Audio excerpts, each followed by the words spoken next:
It's Wednesday, August the 5th. Lake level is 917 3/4, so that's about 9 inches above normal summer pool. So they pretty much got the lake sucked down.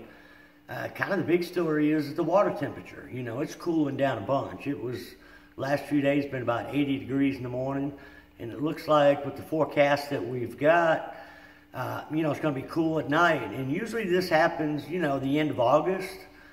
And usually what happens when that water starts to cool down like that, sometimes it takes, you know, 4 or 5 days for the fish to react. But it seems like my buddy Bill Beck used to say, the fish are really snapping right now, but especially the smallmouth. Smallmouth seem like they've moved up shallower. We're catching several in the first couple of hours of the morning. Just a lot of different bites going on. There's still, you know, good drop shot bite. After the morning bite's over with, you can get back out there with a little 4-inch worm, about 25, 30 foot.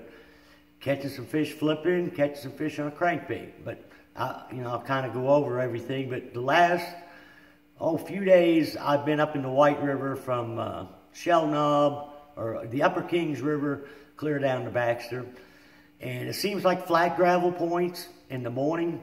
You can get up there with either like a 7/16 ounce finesse jig, a little football jig, or, you know, setting the boat in about 20 feet, casting into the bank. They've been up there pretty shallow. Been throwing a swim bait and a scrounger, and the same deal. I'm throwing either a 1/2 ounce or 3/4 ounce with a 4.75 or a 5-inch swim bait, like a sexy shad color. Another bait that's working up in there is a scrounger too. You know, about a 1/2 ounce scrounger, and this I've got a caffeine shad on it, 5-inch caffeine shad. But the first couple hours they seem pretty active, and then the whopper plopper is working as well. The whopper plopper fish have been right at the edge of the bushes, probably no deeper than 8 to 10 feet. It seems like my whopper plopper fish are coming off of a little bit steeper banks where it's got ledge rock or bigger rock. The smallmouth that we've been catching seem to be on gravel, you know, pretty much pea gravel, mainly main lake points. But the whopper plopper fish, a little bit steeper banks, just off of bluff ends, inside the creeks, inside the pockets. And I'm throwing, you know, all 3 sizes. The big one, this is the medium sized one. Mixing it up with different colors. You know, black is probably my go-to. Black with a little bit of yellow in it. Which is this one here. This, the medium-sized one, it's just kind of a shad pattern. But if you notice on my whopper ploppers, I usually tie or not tie, but I put a swivel onto my split ring on the front of the bait. And the reason I do that, especially if you're throwing up there around the weeds and the bushes, if you pick up any debris in the water where the hook hooks it and the bait rolls, or your tail gets trash up in there, and the whole bait rolls, makes a mess out of your line. And you also notice I got braid on here. Usually on my whopper ploppers, I'll throw a 40-pound, like a Suffix 832 braid. And this particular one I'm throwing on a loose, it's a spinnerbait rod, it's a 610. The bigger one I throw on it's got the same thing, I've got 40-pound braid, but I'll throw it on a 7.2 medium heavy. I like the little bit smaller rod on the medium-sized one because I can roll cast, get it up underneath the willow limbs. This one here, if I'm paralleling the bank, making long casts, I like the little bit longer rod. And it's a little bit bigger bait, and the rod's a little bit stiffer than the spinnerbait rod. But, you know, like I say, they're coming on a lot of the chunk rock banks. With this water down about 917, there's a lot of bushes that got just the right amount of water. Now, the flipping bite is by no means real good, but if you stay with it, you can catch some good quality largemouths. And I've been doing that in the areas like up in the Kings River, some up in the James, Indian Creek's behind Baxter.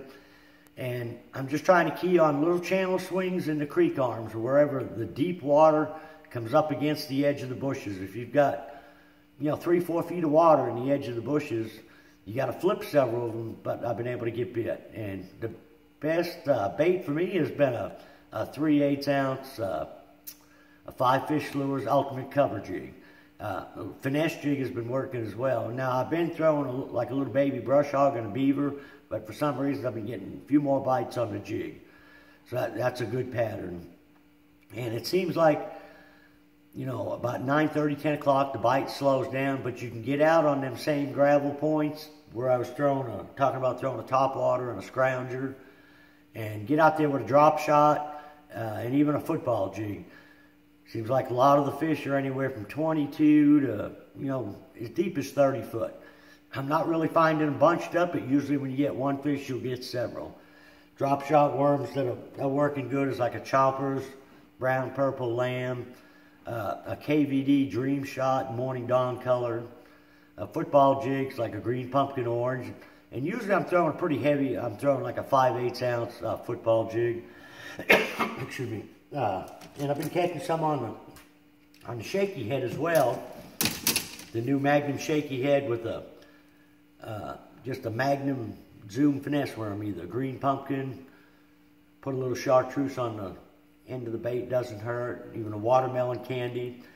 Now, if I'm up in the stained water, up in the rivers, I still have a deep crankbait bite going on. We had a couple days last week where we doubled up, you know, 2 fish on 1 crankbait. Seems like when you get around a group of them, you'll get, you know, get them fired up and get 5 or 6 bites, and it's pretty good quality. They've all been good, solid largemouth.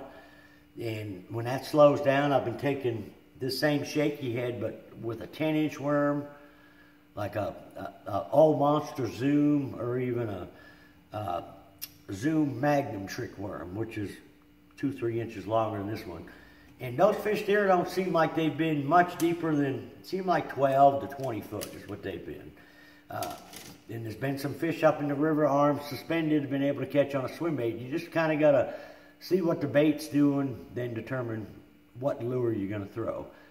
But, you know, like I say, normally we don't have a cool down till the end of August, first part of September. Maybe it's going to jump right back up to 100 degrees next week, but it seems like the fish have really started to react to this little bit cooler water. Because I haven't seen the smallmouth, you know, for the last month or so where it's been so hot. Or I haven't seen them up there shallow. But the ones we've been catching have been right at the edge of the bush line out to about probably 15, 18 foot. So, you know, fishing's good. Another week or two, the kids get back in school, and some of the boat traffic's probably going to quiet down, and fishing should continue to get better. So, till next week, good luck, good fishing.